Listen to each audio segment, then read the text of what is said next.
There's actually a very simple way that President Trump could have made lives better for the American people and for people in third world countries. All he had to do was make it so that corporations couldn't have tax shelters in one country while making their goods in another country where they could take advantage of the cheap labor force. If you just made a law where you had to pay the people in the third world country exactly what you pay them in America, you would avoid, you'd be helping that country, you'd be helping the US. The only people who would suffer would be the people at the top of the corporations. But instead he went with tariffs that don't hurt the corporations at all. Hello everyone, this is Emmanuel Cook. We will be reacting to a new video today, so make sure you guys like, comment, and subscribe down below, and let's get into the video. The economy is a little crazy right now. There's a lot of unknowns, and if you own a small business, which essentially I do, and you are at all concerned and you have the ability, my thought is, and what I've been doing is work harder, work more. Are you doing everything that you possibly can to take control of what you can take control of as far as your business? Because if you're not, my feeling, you should be. There's a storm ahead, one way or the other, right now. And there are so many people who work for companies, who work for the government, who do not have any control over what is going to happen to their job. And to some degree, as small business owners, as entrepreneurs, we also don't have control, but we can control how much work we're doing to try and garner as much business as we can right now. And also to spend as little money as we can, to cut our expenses, to, I don't know why my head's itching, but anyway, to cut our expenses, both in our business and our personal lives. So if you can be careful with your expenditures, do so. If you have medical expenses and things like that you can't control, that's different. But you don't really need to go on that really extravagant vacation right now, probably. And unless you've prepaid or put down some non-refundable deposit, maybe it's not the best time to be buying some luxury goods. I don't know. So that is how I feel, and I've been working really, really hard, and I will continue to do so. And it's not that I didn't work hard before, because I did. I'm a hard worker, but I am working extra hard and sleeping a lot less, and hopefully I will be prepared no matter what comes. So that's it. I hope y'all had an awesome day. I hope you have a great weekend ahead, and I'll talk to you soon. Bye. Layoffs came, they will continue to come, recession is here. Here's a reminder that if you were one of the lucky ones, quote unquote, that got to keep their job, don't pick up the slack. It's gonna be very tempting. Don't pick up the slack. Don't be the Band-Aid. Oh, but they're counting on me. No, it is not your job to pick up the slack. Make your boss figure it out. Oh, but my teammates. If they're really your teammates, they will understand that you are one person. You are not going to pick up the slack for a team of 5. Do not burn yourself out to keep capitalism going. Oh, but that's how I keep my job. Buddy, no. No, you are a number. There are no logic to these layoffs, my guy. I got laid off once when I was the only person in the department that could do the job because I was hired to train the rest of the department. No. We're gonna breathe through it. We're gonna get through it together, but just don't be a Band-Aid. Happy Monday. I just wanted to let everyone know that despite the tariffs, despite the stock market, despite the news, we are still seeing homes sell for over asking, waived terms, contingencies, released earnest money. There is limited inventory out there, which means what is on the market is selling and selling for top dollar.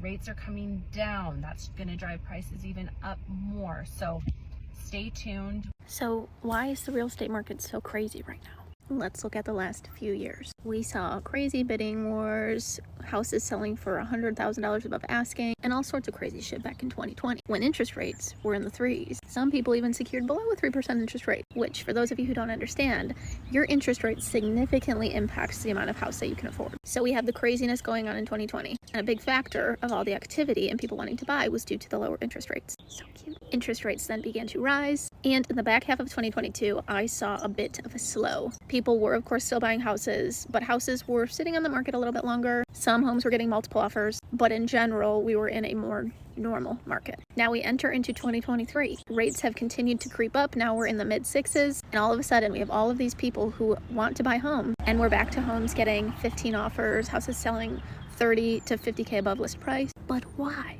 How and why? Supply and demand. Think about how many people are sitting pretty in their homes with their 2.85% interest rate. I'm talking the people who bought in 2020, but also the people who refinanced in 2020. Because when interest rates drop, if you have adequate equity in your home, you can refinance your interest rate. So we have all of these people who have beautiful home payments, who sure, maybe they could move, maybe they need more space, less space, different location, whatever. But the people who don't need to sell right now, they're not going to sell right now, because that would mean they're giving up their 3% interest rate and will have to buy a home at 6.5%. And let's think logically. Most people follow the natural progression of buying a larger, more expensive home. So if someone owns a $200,000 house and they have a 3% interest rate, maybe they want to upgrade to a $400,000 house. Not only will they have a higher payment as is due to the price, their interest rate is going to be way higher than what they're currently paying on. So it's causing a problem. We don't have enough homes being listed to keep up with the demand of the buyers right now. And that's why we are seeing multiple offers again. That's why we're seeing people get crazy with their terms. And the interesting thing is, I think if rates do come down, we're still going to be in a similar situation, because that'll put us more in the similar boat of 2020, when a big reason the demand was so high because rates were low in the first place. Now rates are higher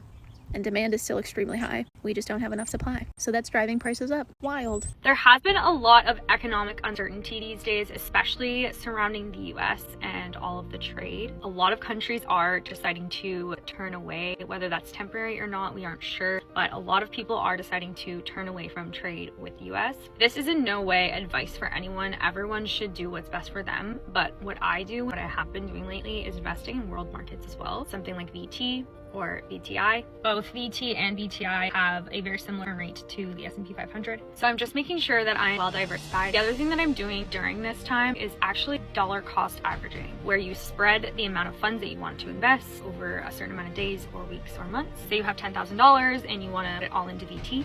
You could set it up so that it automatically puts $1,000 in per week for 10 weeks. No one can really time the bottom, so this ensures that you're kind of taking advantage of the lowest price, but you're not buying at a very specific price. I'm also making sure that I have emergency funds available. It's just what I'm doing. I'm sharing my journey with you guys. You can choose to do whatever you want with your money and your investment. I'm considering buying a manufactured house at this point. I live in Washington, in the Snohomish County area, okay, so like Western Washington, and we didn't want to do that. But at this point, with the cost, it's crazy. I mean, the average cost of a house that we need for our size, we ideally would need a 4-bedroom so that each one of our kids could have their own room, and we could have our own room. But we're even looking at 3 bedrooms, okay? And the average cost is around $600,000, give or take, okay? And these aren't super nice, big houses either. Like, a lot of these houses are outdated or they need work, and it's irritating. But the manufactured houses that I'm finding are on land, and that is more important to me at this point than what kind of house. Okay, I've always said I will take a teeny tiny little crappy house if it means having tons of beautiful land. I would rather have that. Now, with a manufactured house, I'm just like, could we still make our goals? Could we still eventually sell it and make a profit? Could we rent it? I think renting would still be fine, but it's just, I don't know. Because around here, at least, you can rent out a manufactured house for the same price as a stick-built house. Okay, for a 3-bedroom manufactured house, you could charge like $3,000 a month here. It's crazy. It's just nuts. But I don't know. And then we're like, oh, well, eventually we can move the manufactured house somewhere else on the land, or just tear it down and build the house that we want. It's like, okay, yeah, but then you got to look at the zoning and the septic and all this stuff and see, like, what if you are able to build, what can you build, and all the things that go along with it. It's just a lot. And so many people are saying different things. Like, some people are saying, oh, the best time to buy was yesterday, like you're late, just buy it already, because it's not going to get any better. Other people are saying, wait, don't buy right now. It's going to go down. It's going to crash even worse than it did in 2008. Okay, well, people have been saying that for years now, and it hasn't happened. So how much longer am I supposed to wait? A year? 3 years? 5 years? I don't want to wait that long. Okay, by that point, in 5 years, I could have another house. I could have 2 or 3 houses, hopefully. It's just, I don't know. I don't know what to do. It's frustrating, you guys. I don't know. How much does it cost where you are? Like, the average cost of a 3 to 4 bedroom house with at least, let's say, at least a half an acre. How much does it cost in the city and state where you are? Because it's around $600,000 for a decent house. Yes, you can find them in the 5s, but they need more work usually. And they're not in like desirable areas. And we're okay with doing like an hour and 15 for a commute daily. Even that's pushing it. That is pushing it. So the stock market saw a brief spike and then sharp decline today. And the reason for that was that a completely random social media account posted that Trump was considering a 90-day pause on the tariffs, causing the market to spike, right? And what I want to say about that is that if a random social media account can post something that is patently untrue and affect trillions of dollars worth of stock value, how comfortable do you think companies are going to be with investing in America right now? With that being the state, with that being the level of fluctuation in the stock right now, how comfortable do you think they are? And also, if that can happen, maybe we're doing something wrong. Maybe a random social media account shouldn't be able to post something untrue and affect trillions of dollars worth of stuff and people's ability to live. Something we need to talk about more is the crippling feeling you wake up with as a 20-something when you don't have a set direction yet in your life. I called my dad last night, basically boohoo crying, because I feel so confused every day. It's like I could not tell you where I would be living, what I would be doing for work. I can't tell you what my relationships will look like. I can't tell you what my relationship status will look like. I could not tell you what they would look like even a year from now. And that is so scary because you wake up every day and you have this idea of what you should be doing, but you also don't. Like, on a micro scale, I really try to push myself when it comes to putting the right things in my body, getting my body moving, having my morning routines, waking up at an appropriate time, applying for jobs, keeping up with hygiene and sleep and going to work and stuff like that. But that's on the micro level. I just feel like there's always that part of me that's wondering what the hell is happening on the macro level. Where's my life going? What is happening? It's just so crazy to think because I could be living in an entirely different state or a different country a year from now because I got a job offer there. Or I could still be here. I could be married a year from... I don't think so. I could be. But I could also be single 10 years from now. We grow up with so much structure because of school, right? So we had the school breaks. Every day we got to school at the same time and left at the same time. We had sports, we had clubs, we had homework, we had play. We had summer break, spring break, winter break. So our lives were divided into chunks, like bigger chunks and smaller chunks. And we kind of knew what our path was looking like. We knew what we were aiming towards. We knew we were trying to get the grades. We knew we were trying to get into this college. But then you graduate college and, I know that people jump right into the 9 to 5, but some people don't. Some people just are spit out into the world. There's just this long stretch of time suddenly, and there's no structure there for me. And so much has to happen, and you don't know how or when or if it's going to happen. And I basically called my parents last night and I was like, I'm so confused all the time. I don't know what the hell's going on. I don't know what I'm doing. I never know if I'm making the right decision or the worst decision. And I was like just thanking them for being there for me and for dealing with my bullshit because I can be moody. I can isolate myself because I'm just so confused all the time. And it's not something they ever had to deal with because, they did the things. They did all the right things. So this is just like a really uncertain time for me, a really scary time for me, but also a really exciting time for me because just as many times as I wake up scared and confused, I also wake up equally as inspired and excited because I'm like, wow, I could really take my life in literally any direction I want to. But then there's that question of like, how? How am I going to do that? What am I going to do? Yeah. If you're in your 20s and you're also dealing with this, I'm very proud of you because it's hard. A quick reminder, please remember to like, comment, and subscribe down below, and let's continue the video. went to a grocery store in a very rich area. We're talking median income north of $250,000. I saw something I've never seen before. There were canned goods on display, on sale, multiple of them. Beans, corn. You know what's usually on display in that area? Like fancy pastas and Parmigiano Reggiano from the Parma region of Italy. Not beans. That is a recession indicator if I've ever seen one. It scared the shit out of me, I'm not gonna lie. If you're not like very scared about your future and the future of this country, you should be. And I'm not saying that to fearmonger, like, you should be aware, you should know what's going on. I no longer have $75,000 at 22. I now have $68,000. I'm trying to hit $100,000 by the age of 25. In this economy, I'm not getting there anymore. I lost $6,600. I honestly feel so bad for the people trying to retire within the next 2 or 3 years. Don't even recommend looking at your 401k. I'm very fortunate. I'm young.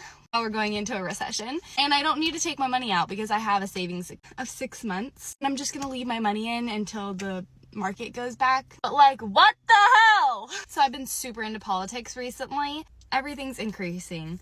Gas, rent, groceries, inflation is going up. A lot of people think we're going into a recession, which that means the economy is not growing, it is shrinking. For everybody who's investing, don't take your money out. I know it's tempting.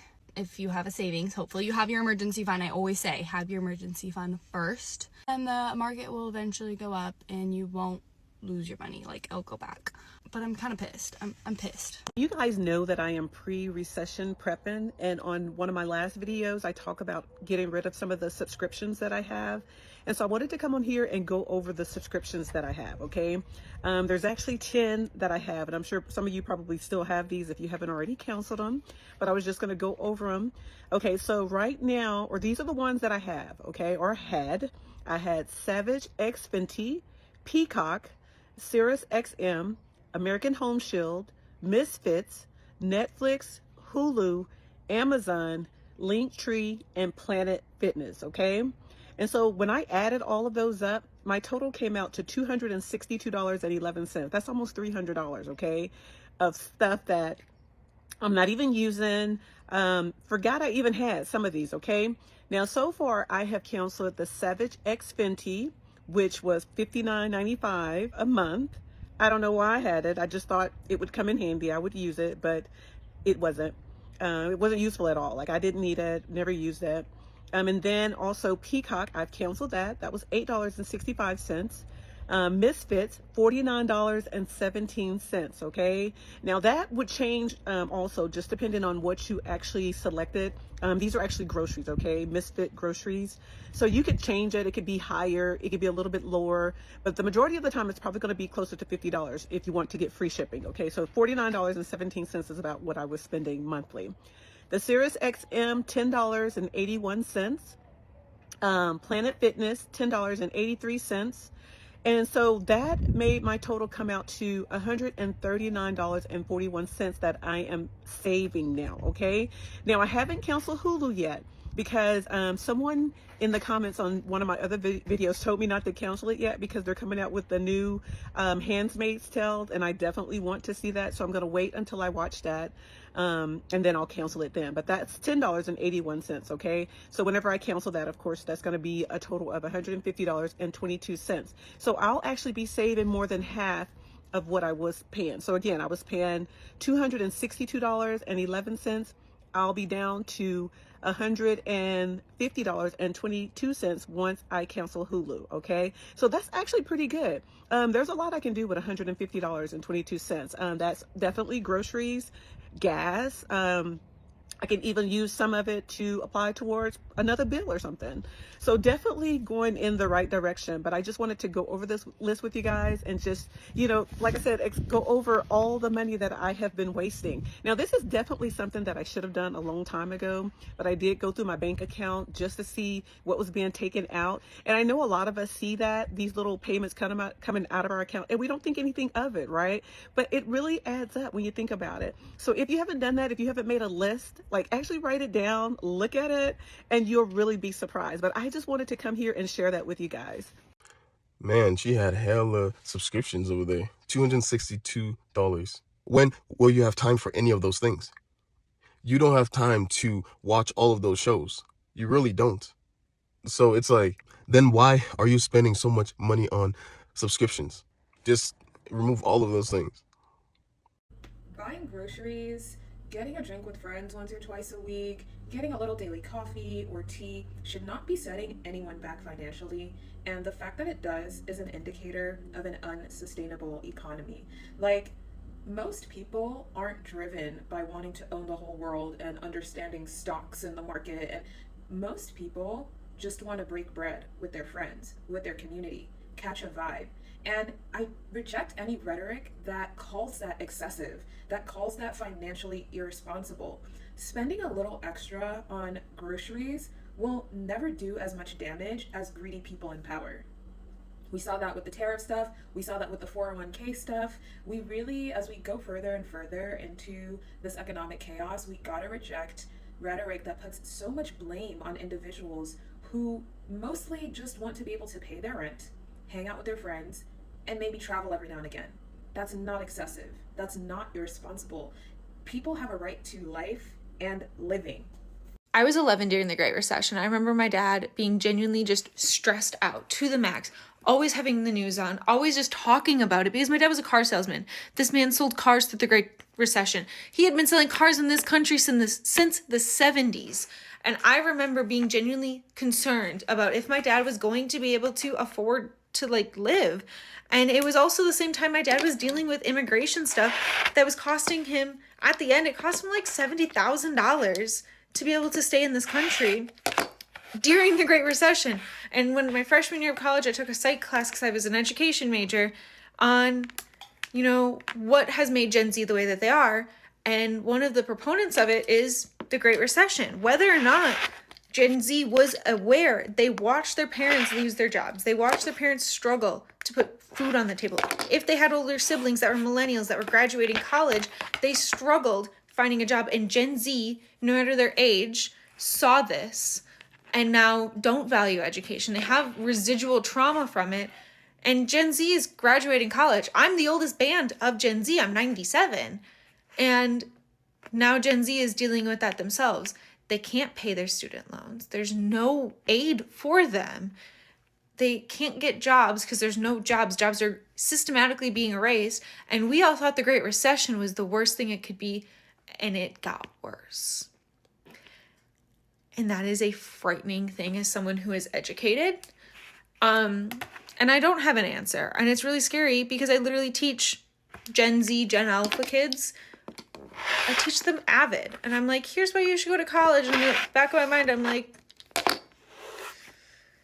is college worth it at this point? Are they going to be able to get FAFSA? Are they going to be able to get Pell Grants? Are they going to be able to get student loans? Are they going to be able to afford college? Are their families going to be able to put food on the table tomorrow? Are they going to make it to college? But yeah, let's give tax breaks to billionaires. Hey, Donald, so apparently you want to know what a recession is. Good guess, but no, it's not when people walk in a line and play music. That's a procession. So you know GDP? No, it's not a person. It's all of the goods and services a country produces. When that goes down over 2 quarters, so 6 months, that is a sign of recession. No, we don't have a party to celebrate that. Because if GDP is down, then that means companies have less money, which means they might lay people off. And if people lose their jobs, they'll spend less money in shops, which means the government takes less home in tax, which means public services will suffer. Which, Donald, will you stop singing? Please, listen. Something like your tariffs pushing up the price of things will mean people will buy less, which means you'll get less in tax. And yes, I can sing with you. Yep, okay. Go Power Rangers. Donald, you trying to do a backflip will not help the FTSE 100. Stop, don't do that. Well, some economic models think a recession is quite likely because they say the economy's already shrunk over the last few months. What do you mean, cool, I like drums? No, you're thinking of a procession again. The way nobody can find a job and the way everyone is getting fired, my supervisor just called me. He was like, hey, can you come into work? I was like, yes. Yeah. Like, it is really hard to find a job right now. Very hard. It took me damn near 6 months to find the job that I have now. What was it, last year? That taught me to never quit a job again. Like, I need all my monions. Like, if you need me, I can come in. If I'm not doing nothing, I'll come in. Well, I'm just sitting here. And vacation is loading, so I need all those funds. All right? A good time will be had this summer. It will. Like, I'm getting my car next month. I can't afford to not have any money. I need to have all the money because, bitch, the type of car I'm getting, I need all the money I can. Because big stepping. We're back. We're back. Like, I just feel like, fuck a recession, bitch. I am the recession. I'm about to make everyone else broke, not me. I'm about to be rich. But yeah, I'm not playing with my job. That's why I low-key, like, people was like, oh, you should quit your job. You're a content creator. No. This content create, don't get me wrong, the money is good, but I need something consistent where I know I'm going to make money. You know, my job isn't just going to shut down next month. TikTok can. Who stands to gain the most from this? Wall Street. Every crash is a heist. So 2008, that was the blueprint. And here in 2025, we are seeing the sequel. In 2008, millions lost their homes, their jobs, their savings. But Wall Street, they cleaned up. They cleaned up. They got bailed out. While we were all drowning, they got $700 billion in taxpayer cuts. While people were losing their homes, executives were getting bonuses. They bought all of the foreclosed homes in bulk. They sold them to hedge funds. Places like BlackRock. They bought them all up and started renting them out. That's when we saw the rise of the Wall Street landlord class. It's a thing. That's when we millennials realized that the American dream of owning a home was essentially dead. It's just dead. And I mean, if we didn't realize it before, we sure as fuck should now. I don't know a single millennial that's purchased a home that didn't do so with the help of their parents. I don't know a single one, not one. And that's where we are here. It's happening yet again. Back in 2008, when that all went down, right? Black wealth was wiped out and it never recovered. Millennials, again, homes, that's not happening. The public lost trillions, but the 1% between 2009 and 2021, they gained 21 trillion in wealth.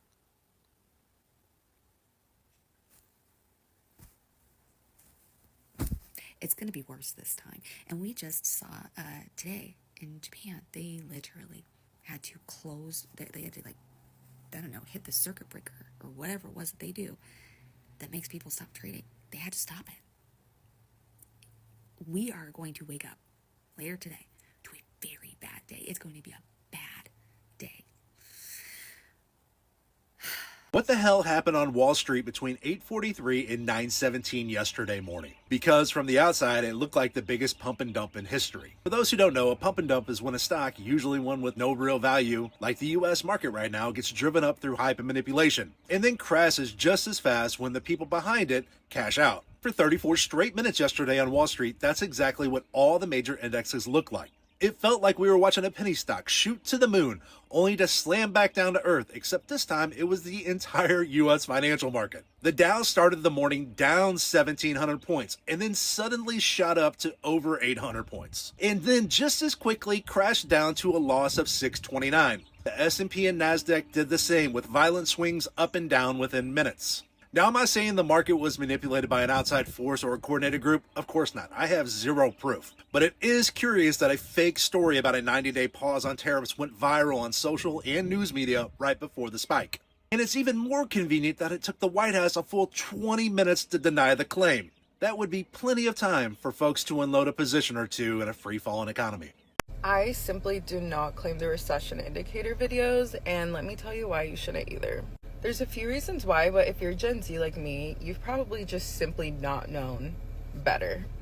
Like, I'm being so serious, the bar is so low. And I'm not saying it's not going to affect us, but other generations, such as boomers and millennials, are pretty exposed to the market. And so recessions usually end up affecting their retirements, their only savings. And for them to get acclimated to these new prices, it hurts. It hurts them, right? But for us, we haven't known any better, so let me tell you how to use this to your advantage. Because no matter what, you can't escape the economy. You are part of the economy.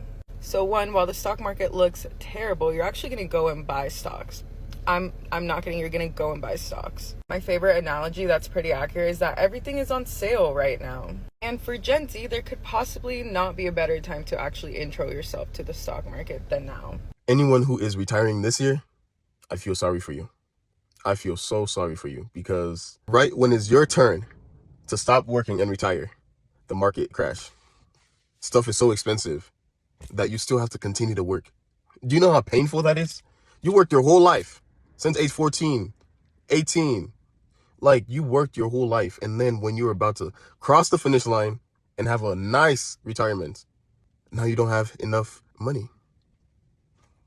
And now you're like, what do I do? Because this is not okay. And it sucks. No one should be surprised at what's going on today. No one should be surprised, because history tells you what's going to happen.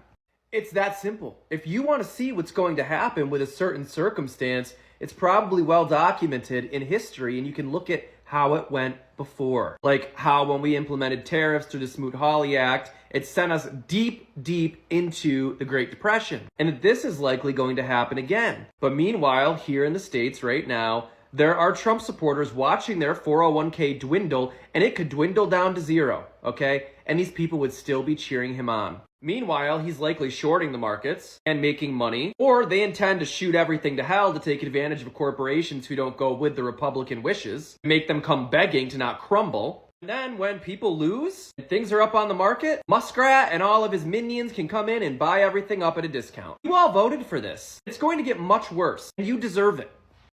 Clothes are the least of our worries.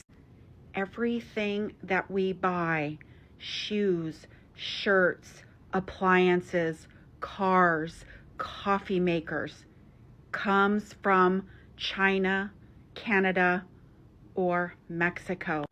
47% items made or assembled in America also use China parts. We are a global economy. We do not manufacture here because of labor. When they make a pair of Nikes in China, it costs them $1 labor to make. We cannot make those in the United States for $1. It won't happen. Manufacturing pays less than what we are currently is a service sector. The United States is mostly services. If you cannot live off what is going on right now in the United States services, you are not going to be living off manufacturing wages. And also, they don't plan on humans working in manufacturing plants. They plan on robots. Please educate yourself about some common economics of what goes on. This is very useful knowledge, and it's also easy to find. Hi, my name's Christina. I'm an accountant. Follow me for all things personal finance. Trump's about to crash the economy, and no one is ready for what's about to happen next. We are looking at a recession, possibly on purpose. Interest rates are about to drop. House prices are about to tank. And while most people are freaking out, the smart ones are getting in low, and they're going to ride this wave all the way to the top. A real estate crash means the perfect buying opportunity. With interest rates low, it means you can max out your leverage. You want to buy while it's low, buy when it's scary, and then you want to sell when it's booming. This is how millionaires are made. They buy in when it's really low, and they watch their money triple, quadruple until they have so much money. This is how the rich get richer and the poor stay poorer. You have two choices. You can either sit in fear, or you can get in early, get rich, and rebuild. He knows he's crashing the stock market. He knows what he's... Is Trump trying to cause a recession with these tariffs? Reminder, I'm a business journalist who talks to investors, policymakers, economists all day, every day about the market, the economy, and of course, tariffs. And I've gotten this question a lot on TikTok. Is the administration trying to engineer a recession so that the administration can then come in and save the day? What my sources explained to me is that this is misguided for a couple of reasons. And by the way, I point this out not to invalidate the concern that we're heading toward a recession, because most of my sources say that these tariffs could get us there. But the context here is important because it indicates to us that these tariffs may not be able to be negotiated away. And if that's the case, then The market is probably heading toward a bear market, down 20% from its prior highs, and we are more than likely to be heading towards a recession or at a minimum a growth slowdown. So Trump has been talking about these tariffs since the 1980s. This is his Roman Empire of policy. When he was president the first time around, he was able to implement these tariffs without causing a lot of economic pain, and that only reinforced to him the idea that he can get away with these tariffs without causing a huge economic slowdown. So we're seeing that behavior rewarded the first time he was president. Stock market was up significantly by double digits during his first term in office, and so now he thinks, okay, well, I can just do it again. The problem there, as we know, is that these tariffs are far more wide-reaching and significant than the tariffs he put in place in his first term in office. The second problem is the state of our economy is very different. Remember, the economy is a social science. It is not a science. So we have already had record-breaking inflation coming out of the COVID-19 pandemic due to supply chain challenges. We were cut off from a lot of our supply from China. As we know, the supply is cheaper over there. Look what happened. Prices went up. We're doing that all over again with these tariffs, recreating another supply chain crisis for all of these companies that just got through the brunt of those supply chain issues coming out of COVID. We've had record-breaking inflation. The Federal Reserve has been fighting this by raising interest rates, which, by the way, has made homes incredibly hard to afford in this country. So that macroeconomic backdrop is important context for why this time around tariffs might not be such an easy thing for the administration to put into place. And even if we do get negotiations, some of my sources are saying that you can't put the genie back in the bottle. The fear that this is stoked on financial markets and for consumers has already been too wide-reaching. And according to my sources, thinking that this administration is engineering a recession so the rich can get richer is perhaps giving them a bit too much credit for their foresight for these policies. Remember, there's substantial evidence that these tariffs were figured out like the night before the announcement using AI. It's unclear how much foresight was put into the implementation of these policies. What is clear is that Trump loves tariffs. He feels he got away with them the first time without causing an economic problem, and it's his belief that he will be able to get through it again this time without causing an issue. And he has also said that there may be some short-term pain, but it's not going to be long-term pain. He thinks that bringing the United States back to a manufacturing-based economic model is going to be good for growth. Again, my sources would say it's unclear how many people in the U.S. are clamoring for manufacturing work. So even if you do manage to get these companies to spend billions of dollars moving production back to the U.S., will they have the working and labor force needed to fill those jobs? That is unclear at this time. Totally want to validate the concern about us heading to a recession because almost all my sources say that they think we're heading there. But what I'm hearing is that this is about a specific obsession with tariffs and not necessarily a belief that this is going to lead to a recession, despite the overwhelming evidence that this will in fact cause a recession. I appreciate you guys watching the video today. Please make sure to like, comment, and subscribe down below, and I'll see you guys in the next video.